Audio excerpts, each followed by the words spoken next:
The crimes of Jeffrey Dahmer made the world cringe. 17 murders. Cannibalism. Sex with the dead. A man who made his Milwaukee apartment into a violent and erotic death chamber. One thing led to another. It took more and more deviant type behaviors to satisfy my urges. Dahmer even tried to create living sex zombies by injecting acid into their brains. Jeffrey Dahmer, it seemed, was as close to raw evil as the world had ever known. Jeffrey thought he was the devil. Jeffrey thought he was so evil that he was equal to the devil.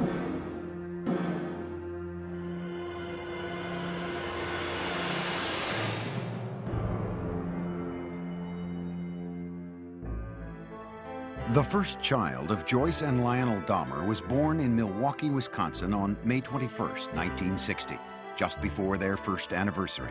His name was Jeffrey. It was a very happy time when Jeff was first born, and for a couple of months it was like everything was brand new and very, very enjoyable and happy, looking forward to the future.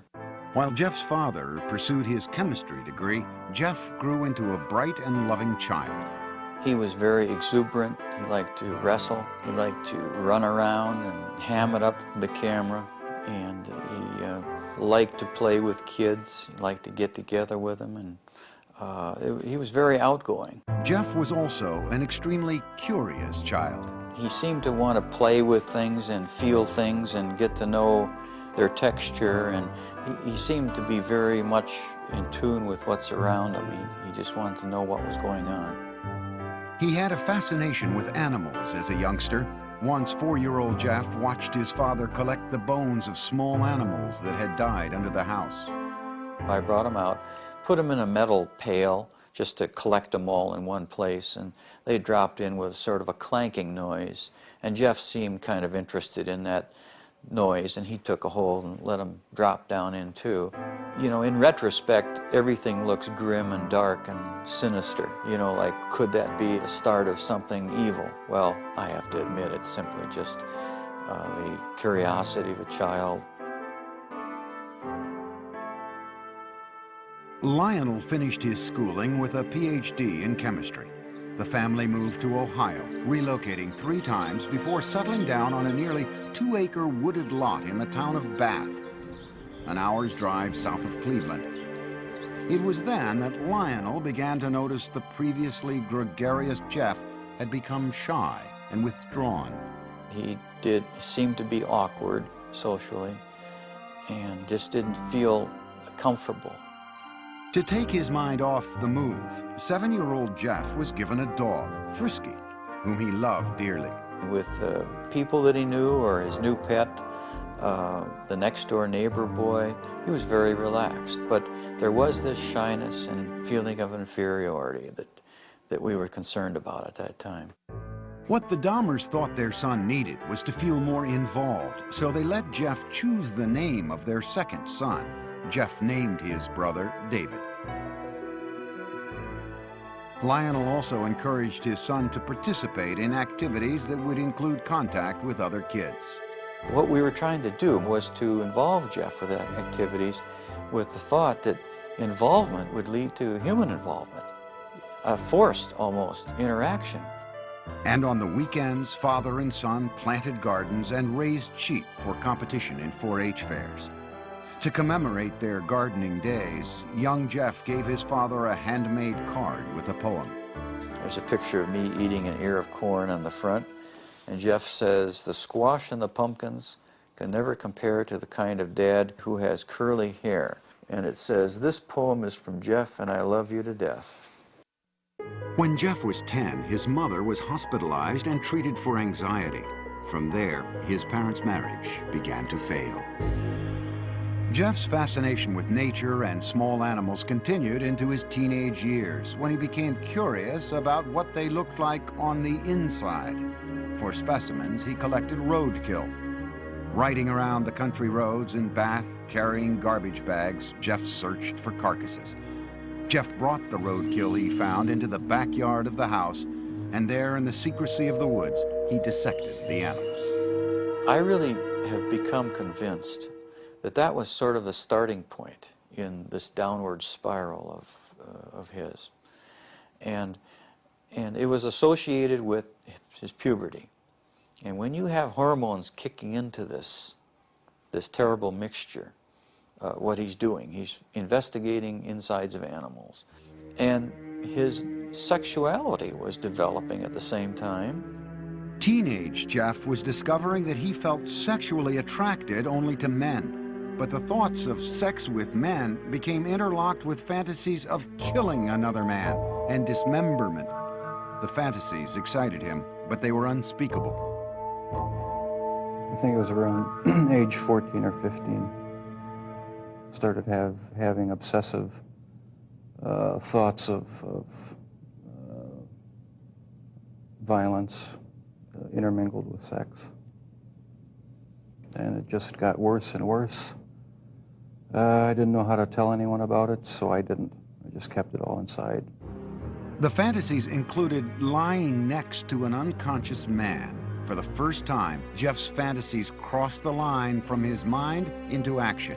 He devised a plan. He would knock out a local jogger with a bat and lie next to him. On the day he opted to wait for his victim, the jogger didn't run by. He never attempted the clubbing a second time. As he entered high school, his sexual fantasies traumatized him. To escape, he began drinking. On the way to classes in the morning, he would fill up a cup with hard liquor at a friend's house. And I remember sitting next to him in a first period, I believe, history class, and he had a styrofoam cup of scotch, I believe it was scotch. I remember saying, "Jeff, what is that?" And he threw his head back and he shook it and he said, "It's my medicine." But clearly he was getting drunk at 8 o'clock in the morning. At home, Jeff was watching his parents' marriage dissolve. When their bickering escalated to open fighting, he retreated to the forested backyard, slapping tree trunks with sticks. I'd leave the house, go out in the woods and sulk, brooding, wondering why they had to have such a rough relationship. He remained aloof with few interests and no close friendships, but he still seemed to have a sense of humor. On the high school tennis team, Jeff spent most of his time goofing around rather than playing a serious game. But more often than not, the jokes were at Jeff's expense. He gained a reputation as the class clown. Acting out in a bizarre or unexpected manner became known at his school as, quote, doing a Dahmer. All of a sudden you'd be walking down the hall and you'd hear someone yelling and hollering and running through the hallway, and it's Jeff Dahmer in the middle of the day, running, flapping his arms, yelling, hurricane drill, everybody hide. At one point, Jeff collected money from classmates in exchange for a show at the mall. And a woman is handing out samples of sunflower seeds, and Jeff is taking one and then another and being very polite like he always was, and then just spits them out all over the place and starts yelling at the top of his lungs, "I'm allergic, I'm allergic, I'm allergic," and runs away. During his junior year, Jeff went along on a school-sponsored trip to Washington, D.C. And Jeff said, "I have an idea, let's go see the vice president." And we sort of all laughed and said, "Yes, sure, the vice president." Jeff went to a payphone. When he returned, he announced that they would be seen in the office of Vice President Walter Mondale in 2 hours. He had explained that we were high school students from Ohio working on our school newspaper, and we were in town for a week, and could we come and talk to someone in the vice president's office? His slick talking worked. Dahmer had gotten his classmates inside the executive office building to meet with Mondale. In the classroom, Jeff was something of a model student. Very polite to adults, dressed very nice, very respectful to teachers. Did his work. He could be an A student if he wanted to. Other times he would fail a class because he had no interest. He could be very polite with very good manners, yes sir, no sir, when he spoke with teachers. He was perfecting his ability to fool authority figures. But as time went on, Jeff became less interested in his performance at school. No one really knew what was going on in his mind. He didn't open up to anybody. He didn't have any close friends. And he had really slipped away from his social life the older we got in high school. At the school near Bath, Ohio, Jeffrey remained an alcoholic outcast. His behavior was the subject of mockery from other students. I don't think he connected, he didn't engage with people. So if you don't engage with people, then you give and take of conversation and feelings, then you end up internalizing a lot. You fantasize a lot. And then the next step is to think that some of those fantasies may be real. A step Jeff was ready to make. He would kill his first victim just after high school graduation. For Jeffrey Dahmer, the summer of 1978 started with high school graduation. It would be downhill from there. His parents, after years of open and bitter fighting, divorced. Jeffrey's father, Lionel, moved out of the family house in Bath, Ohio, and into this nearby motel. Unbeknownst to Lionel, Jeff's mother took younger brother David and moved to Wisconsin. Jeffrey found himself home alone. Jeffrey was 18, and like most teens his age, he had active sexual fantasies. But Jeffrey's deviated from the norm to include thoughts of killing his lover. Now the isolation of the empty family home gave him the opportunity to act out those fantasies. Just weeks after graduation, Jeffrey picked up a hitchhiker along the road. It was 18-year-old Stephen Hicks. I wish I just kept on going, but I didn't. Turned around, picked him up, and that's when the nightmare became a reality. Jeffrey invited Hicks back to the house. They drank beers and spent a couple of hours just hanging out. Then Hicks said he had to go, but Jeffrey didn't want to be alone. He attacked Hicks, knocking him out with a barbell, and then he strangled him. Dahmer had fulfilled his fantasy, but he was lucid enough to know that he had committed a murder. He quickly began to hide the evidence. He dismembered Hicks' body with a knife, a skill he had practiced as a younger teen with roadkill. He put the pieces into trash bags and loaded them into his car in the middle of the night. He was heading for a dump site when he was pulled over by the police for drifting across the center line. The officers asked Jeff what was in the bags and why he was out so late. Jeff was trapped for the first time, but he was ready with a lie. He coolly told the cops he was troubled by his parents' divorce and couldn't sleep, so he thought a trip to the dump would take his mind off things. The police let him go with a ticket. Jeff returned home, racked with guilt over the murder. He stashed the bones of Stephen Hicks under the house for 2 weeks. Then he smashed them to bits with a sledgehammer. Behind the house, Jeff spun in a circle, tossing the fragments among the leaves and brush. In August, Jeffrey's father stopped by the house. I said, "Where is your mother? Where's Dave?" And he said, "They're gone." I said, "Well, what do you mean? They're gone, they've left." Jeff's father moved back into the house. He encouraged Jeff to find a job. But Jeff wasn't interested. He spent his days drinking, even getting himself arrested for public intoxication. Lionel took his son to Alcoholics Anonymous meetings and psychological counseling sessions. They had little impact. Nothing could erase the violence and terror his first murder had imprinted on his mind. Only the alcohol seemed to provide relief. By the end of the summer, Jeff was still jobless, so Lionel suggested an alternative, college. He enrolled Jeff at Ohio State. But Jeff spent the entire first quarter in a drunken stupor, selling his blood to plasma centers and spending the money on beer. Predictably, Dahmer flunked out and returned home. I said, "Jeff, the doors are closing. I think perhaps that the armed services might be something that you need. Like all the other choices that had been made for him, Jeff passively went along with his enlistment. After his basic training was complete, he left for an Army hospital in San Antonio, Texas, where he was given specialized instruction as a field medic. There, Dahmer learned more about human anatomy. For one of the first times in his life, he was excited about what he was doing, responding to instruction and discipline. After 6 months in the Army, his sluggish body had become lean and strong. Normally shy and reclusive, Jeff became outgoing, even smiling. But the mood swing was temporary.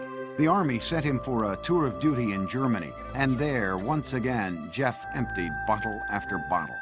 His superiors noticed and gave Dahmer an early discharge. He went directly to Miami Beach without contacting his family. He worked in a sandwich shop and lived out of a motel.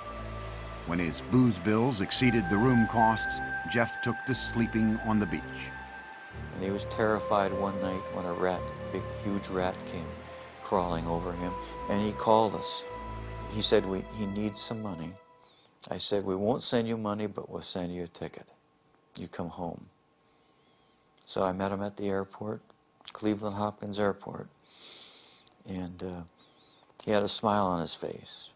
But as I got closer, it wasn't a smile of happiness, it was a smile of inebriation. Lionel tried for a year to help his alcoholic son, to no avail. Jeff was sent to stay with his father's mother near Milwaukee. There, he seemed to find some stability at last, making a concentrated effort to turn his life around. He stopped drinking, went to church with his grandmother, and he fought what he believed were immoral homosexual urges, which eventually led to his inescapable fantasies about murder. Dahmer even found jobs, first at a blood bank and then working nights as a chocolate mixer in a candy factory. But the lifestyle of church-going and right living, as he called it, didn't last. After 3 quiet years in his grandmother's home, Jeff came face to face with his fears. At the library, a man handed him a note offering sexual favors. Dahmer declined, but he would later say the note was a turning point. It awakened sexual desires deep inside him.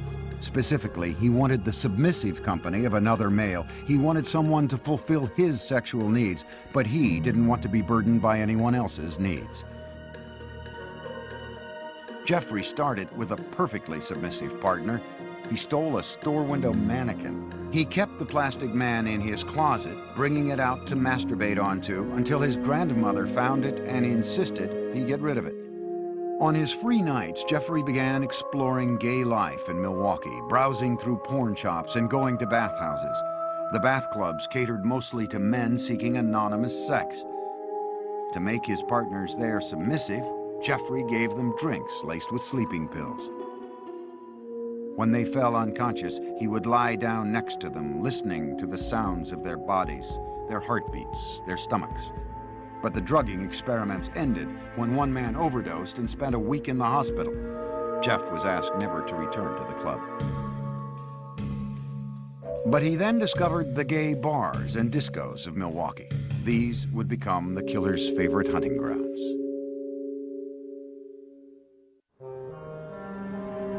By his late 20s, Jeffrey Dahmer was settled in Milwaukee, living at his grandmother's and prowling the city's gay scene. No one suspected that this reclusive loner with boyish good looks was on his way to becoming a psychopathic serial killer.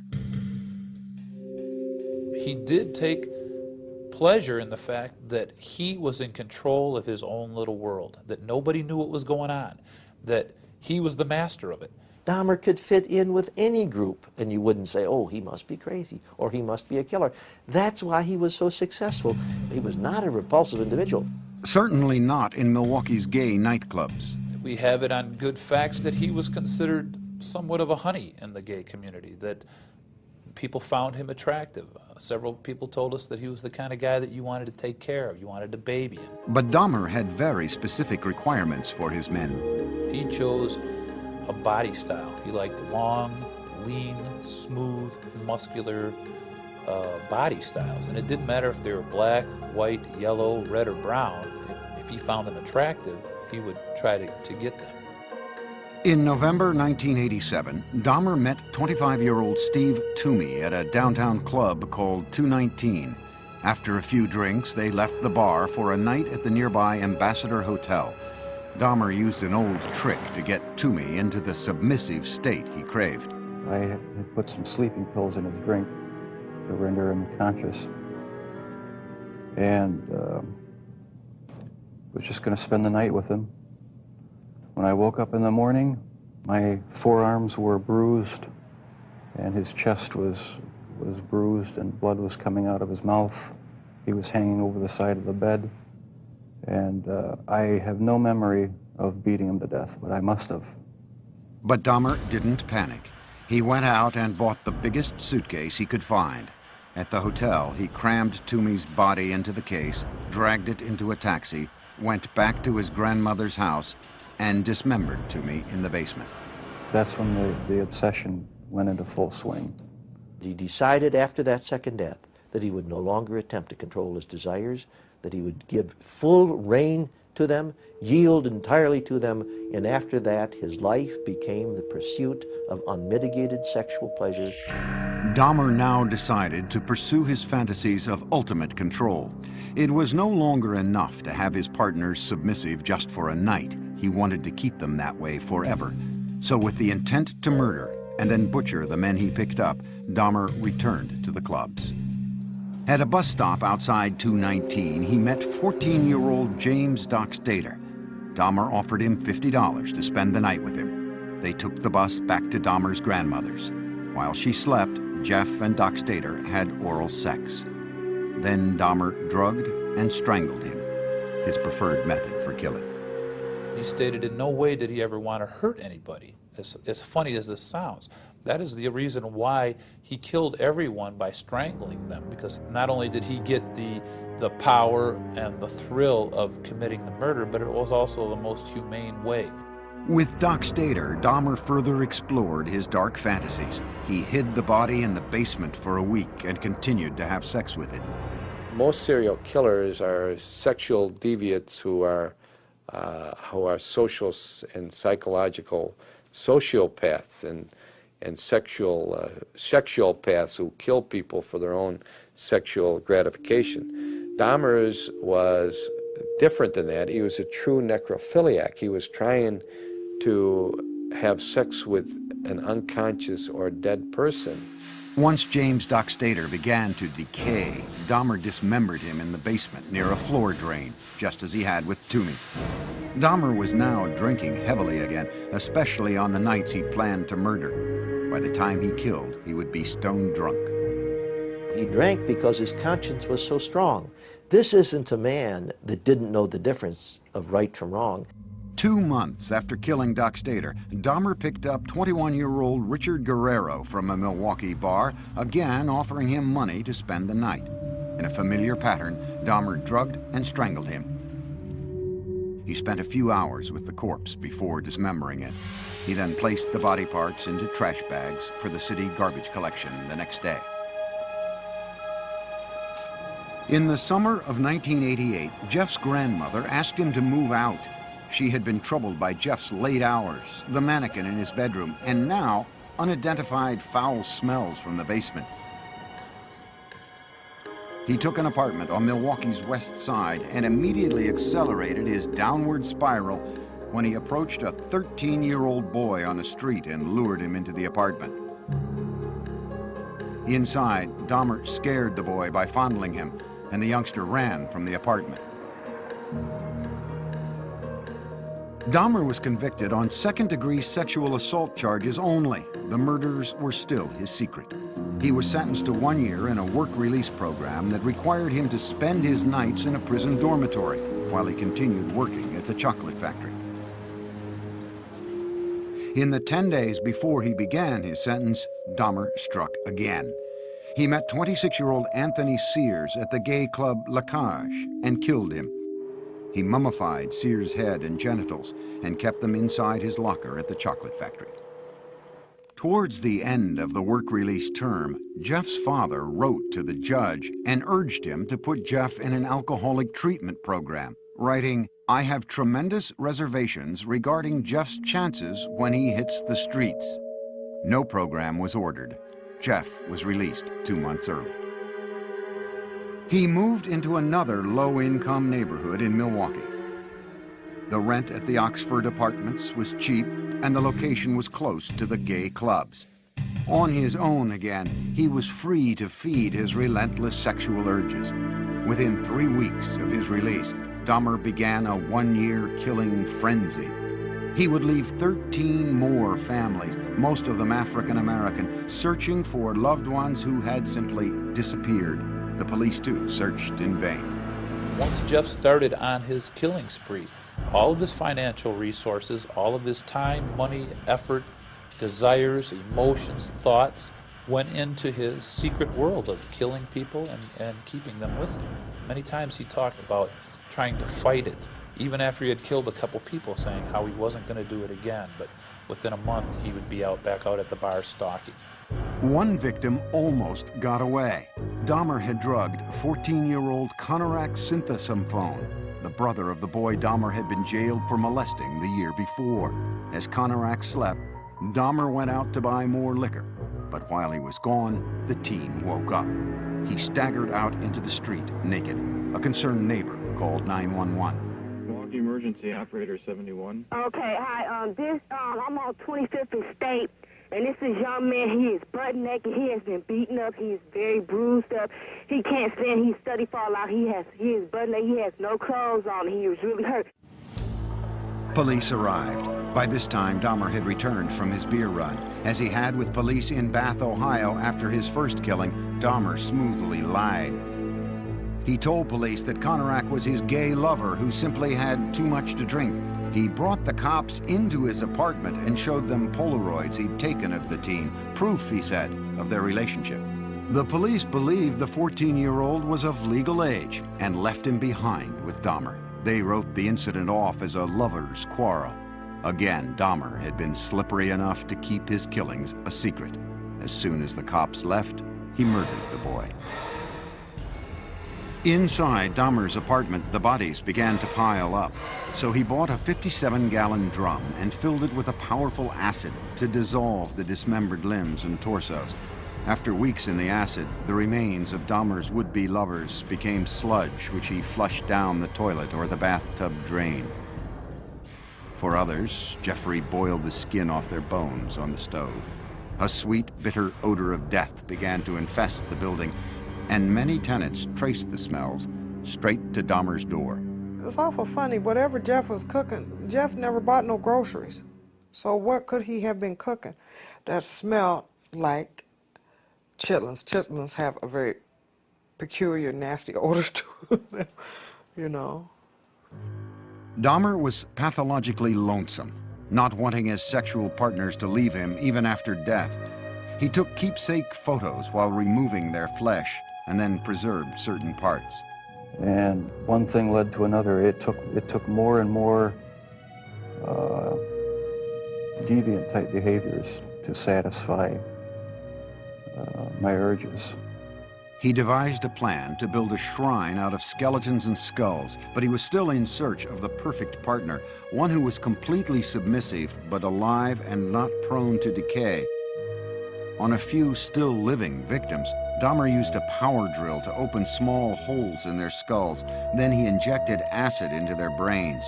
According to Dahmer, none of his experimental zombies lived longer than a day. And in perhaps the ultimate effort to keep his victims with him, Dahmer began eating their flesh.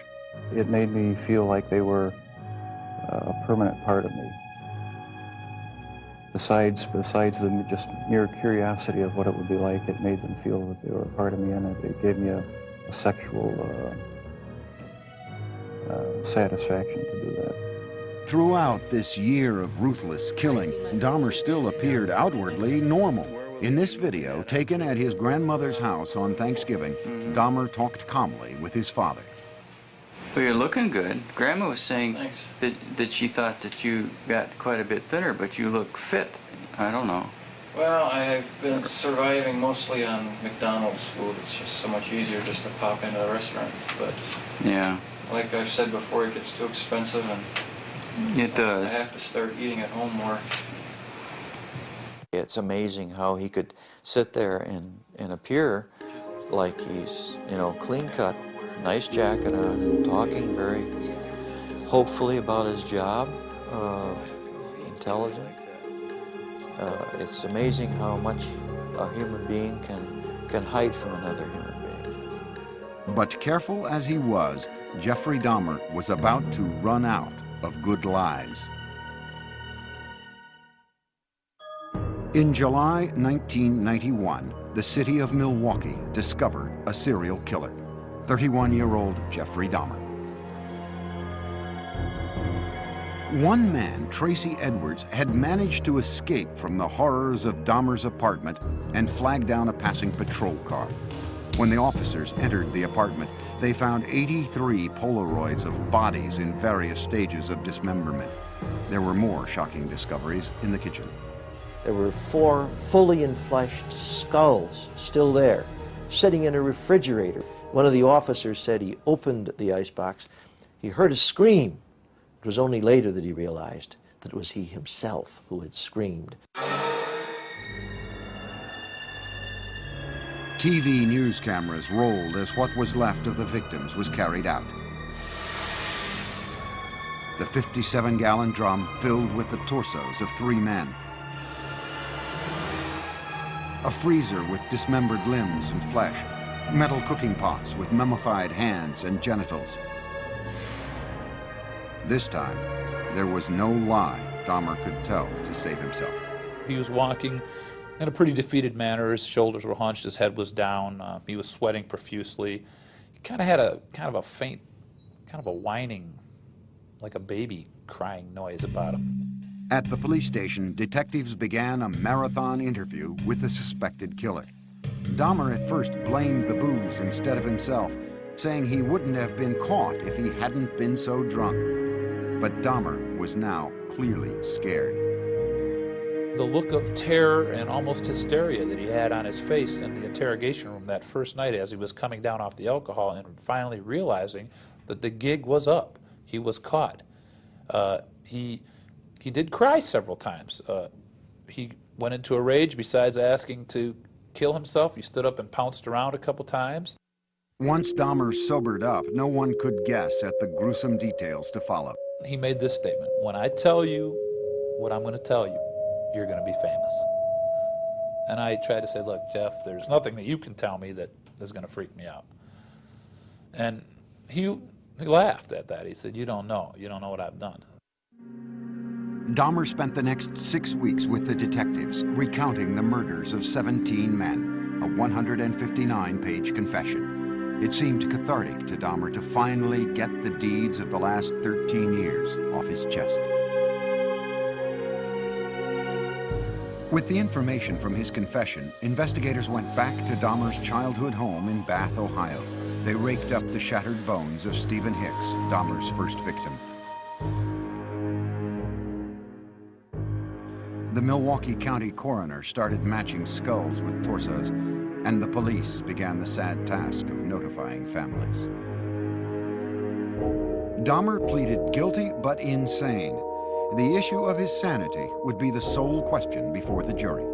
You know immediately that it's going to be probably an insanity defense. What can you argue? You can't claim self-defense. You can't say you don't know how those bodies got there. Wisconsin had no death penalty, so if the jury found him sane, he would spend the rest of his life in prison. If they found him insane, he would be imprisoned in a mental facility. Dahmer himself couldn't understand why he enjoyed fantasizing about murder. Jeffrey thought he was the devil. Jeffrey thought he was so evil that he was equal to the devil. And he knew there was something wrong with him, but he didn't know what it was, but he never categorized himself as being insane. The man who entered the Milwaukee County courtroom in January 1992 appeared completely normal until the words of his confession were read in court by Lieutenant Dennis Murphy. He related this was a person he really liked. He indicated that he had filleted his heart and kept it in the freezer, and he also kept his bicep. He indicated that he had eaten the thigh muscle of this subject, but it was so tough he could hardly chew it. He then purchased a meat tenderizer and used it on the bicep. Dahmer's father, Lionel, sat in the courtroom beside his second wife, Sherry, stunned by what he heard. No one softened the blow for us. No one told us, no one prepared us with any of these details. How could this be? How could I have not known about it? Dahmer's crimes seemed to be devastating proof of insanity. What else could explain the actions of a man who had sex with the dead, dismembered their bodies, preserved their skulls, and ate their flesh, all for sexual gratification? But the law has a very strict interpretation of insanity. Dahmer's defense team had to prove two things. One, that he indeed suffered from a mental disease, and that it kept him from knowing right from wrong. Necrophilia, a compulsion to have sex with the dead, is recognized as a sexual disorder, but it does not make one legally insane. He argued that the necrophilic drive was such that he could not control it. But we don't accept that in the United States as a defense, no more than we accept a pedophilic drive of the man who wants to have sex with children. Ladies and gentlemen of the jury, I understand you have arrived at verdicts in this matter. In a 10-2 decision, the jury found Jeffrey Dahmer legally sane. Some relatives of Dahmer's victims sat quietly in court, others cried. Prior to his sentencing, they were allowed to express themselves before the judge. Jeffrey, I hate you! I hate you! This is out of control! Don't Jeffrey, I'll kill you! I can't think about it! I can kill you! Concentrate fast. I can kill you! Once order was restored, Dahmer spoke publicly for the first time. I feel so bad for what I did to those poor families, and I understand their rightful hate. I have seen their tears, and if I could give my life right now to bring their loved ones back, I would do it. I am so very sorry. Many questioned the emotional depth of Dahmer's apology, whether a man who killed so routinely had the conscience to feel remorse. The judge sentenced Dahmer to a 937-year prison term, but it would last only a few tormented years.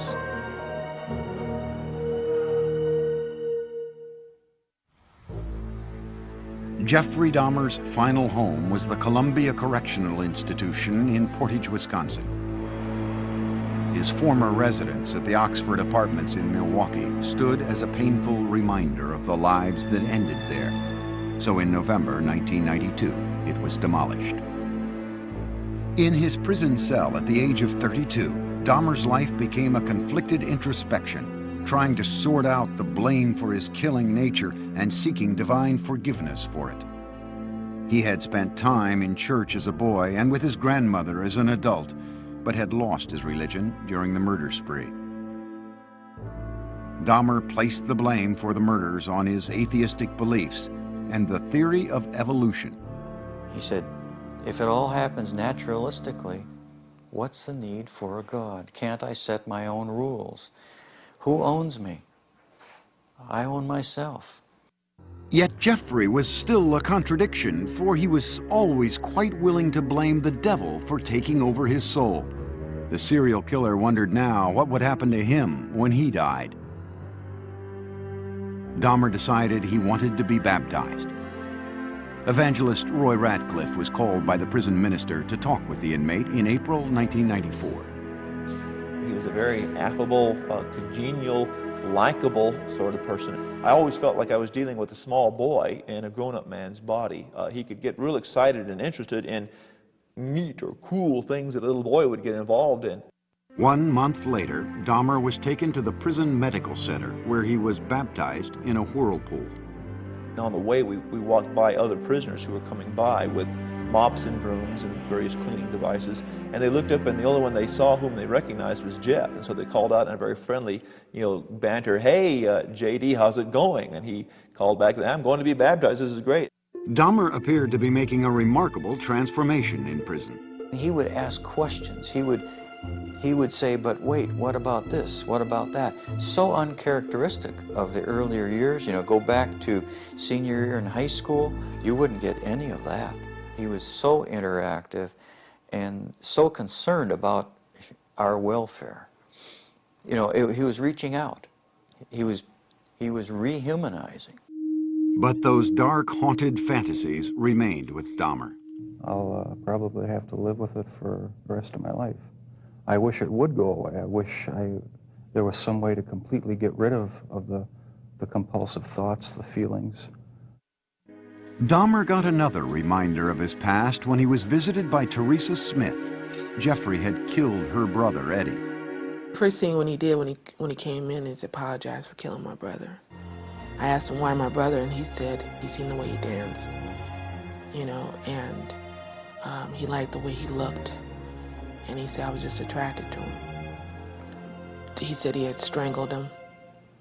And then he was trying some new experiment or something with preserving the skull and the body and whatever, and it didn't work. So he had to destroy him. Dahmer had spent his entire adult life as the predator. But now in prison, he became the prey. The notorious serial killer was a target for other inmates. In August 1994, he was attacked in the prison chapel with a crudely fashioned knife. He survived. But on November 29, 1994, inmate Christopher Scarver, who called himself Christ, bludgeoned Dahmer with a metal rod from the prison gym. Dahmer died on the way to the hospital. Among his last wishes, Dahmer had asked to be cremated. His ashes were split between his mother and father. There are statements in his will and testament that say, I don't want a marker, I don't want a grave, I don't want a funeral, I don't want any kind of... He's saying, I want to be wiped out. But the horrible questions that his life of killing posed do continue, and they defy answers. There's a mystery of mysteries that will never be solved. Even if he lived, I don't know that what he was all about would ever be solved, except maybes. It's hard when there's no explanations. Sure, there were red flags in Jeff's life, but no one knew about him. He was so secretive and so careful.